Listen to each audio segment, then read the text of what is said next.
बिस्मिल्लाहिर्रहमानिर्रहीम अस्सलाम वालेकुम। Welcome back to my channel easy cooking with Azka. आज मैं आपसे शेयर करूंगी बहुत ही मज़ेदार सी, बहुत ही लजीज सी ईद स्पेशल गाजर की खीर, जो कि बनाना बहुत ज़्यादा आसान है। बहुत सिंपल सी रेसिपी है। वीडियो को पूरा एंड तक देखें। अगर वीडियो पसंद आए तो हमारे चैनल को लाइक करें, सब्सक्राइब करें और शेयर करें। तो चलें इस मज़ेदार सी गाजर की खीर की रेसिपी को बनाना शुरू करते हैं। मैंने आधा कप चावल लेके, मैंने मेजरिंग कप वाला आधा कप चावलों का लेकर उसको पानी के अंदर भिगोकर रख दिया था। मैंने इसको आधा घंटा पहले भिगोकर रख दिया था। अब मैं एक कढ़ाई के अंदर डालूंगी एक छोटा खाने का चम्मच देसी घी। देसी घी को अच्छे से पहले गर्म कर लेंगे। ये देखें देसी घी हमारा अच्छे से गर्म हो चुका है। ये देखें अब हम इसके अंदर डालेंगे चावल जो हमने भिगो के रखे थे। मैंने उसका पानी निकाल दिया और बाकी जो चावल है उसको इसके अंदर डाल देंगे और इसको हम अच्छे से रोस्ट करेंगे। आपने इसको हल्की सी आंच पे रोस्ट करना है। ये देखें मैंने अच्छे से 3 से 4 मिनट इसको रोस्ट कर लिया है। चावल हमारे अच्छे से रोस्ट हो चुके हैं। अब मैं इसके अंदर डालूंगी 3 किलो दूध। मैं यहाँ पर 3 किलो फुल फैट मिल्क यानी कच्चा दूध का इस्तेमाल कर रही हूँ। आपने भी कच्चा दूध का ही इस्तेमाल करना है। इससे खीर का फ्लेवर और ज़्यादा बढ़ जाएगा। बहुत ज़्यादा डिलीशियस, बहुत ज़्यादा क्रीमी हमारी खीर बनकर रेडी होगी। हमने एक बॉयल का वेट करना था। ये देखें अच्छे से एक बॉयल आ चुका है। अब मैं इसके अंदर डालूंगी आधा छोटा खाने का चम्मच इलायची पाउडर। इससे बहुत अच्छा सा फ्लेवर आएगा, बहुत अच्छी सी स्मेल आएगी इसके अंदर।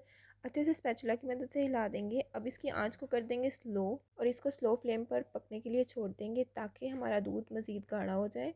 तो ये देखें 2 से 3 मिनट हो चुके हैं दूध को पकते हुए। अब मैं इसके अंदर डालूंगी गाजर। मैंने आधा किलो गाजर लेकर उसको इस तरह से कद्दूकश की मदद से ग्रेट कर लिया। अब मैं दूध को गाजर के साथ पकने के लिए छोड़ दूंगी। आपने थोड़ी थोड़ी देर बाद चम्मच हिलाते रहना है इस तरह से। आधे घंटे में आपकी खीर बनकर रेडी हो जाएगी। इस तरह से आपने आहिस्ता आहिस्ता दरमियान दरमियान में स्पैचुला की मदद से इसको हिलाते रहना है। ये देखिए माशाल्लाह से कितना क्रीमी टेक्सचर आना शुरू हो गया है। ये आहिस्ता आहिस्ता मज़ीद गाढ़ी हो जाएगी। बहुत ही मज़ेदार सी, बहुत ही डिलीशियस सी खीर हमारी बनकर रेडी होती है। ज़रूर ट्राई कीजिएगा। आप इसको ईद पर बनाएं, अपने फेस्टिवल्स पर बनाएं, अपनी दावतों पर बनाएं। बहुत ही डिलीशियस सी, बहुत ही टेस्टी सी खीर हमारी बनकर रेडी होती है। हमें कमेंट सेशन में ज़रूर बताएं कि आपको हमारी खीर की ये रेसिपी कैसी लगी। अगर पसंद आए तो लाइक, सब्सक्राइब और शेयर करना मत भूलिएगा। खीर को पकते हुए आधा घंटा हो चुका है। अब मैं इसके अंदर डालूंगी आधा कप चीनी। आधा कप डालने के बाद मैं थोड़ी सी और चीनी डालूंगी। आप अपनी टेस्ट के अकॉर्डिंग चीनी को कम या ज़्यादा कर सकते हैं। अब हम चीनी के साथ सारी खीर को पकाएंगे अच्छे से। आपने इसका क्रीमी टेक्सचर आने तक इसको पकाना है। अब मैं इसको 10 से 15 मिनट मज़ीद पकाऊंगी। बहुत ही मज़ेदार सी खीर बनकर रेडी हो जाएगी। अब मैं इस पॉइंट पे इसके अंदर डालूंगी आधा कप किशमिश। आप अपनी पसंद का कोई भी ड्राई फ्रूट इसके अंदर डाल सकते हैं। डालकर इसको अच्छे से पकाएंगे।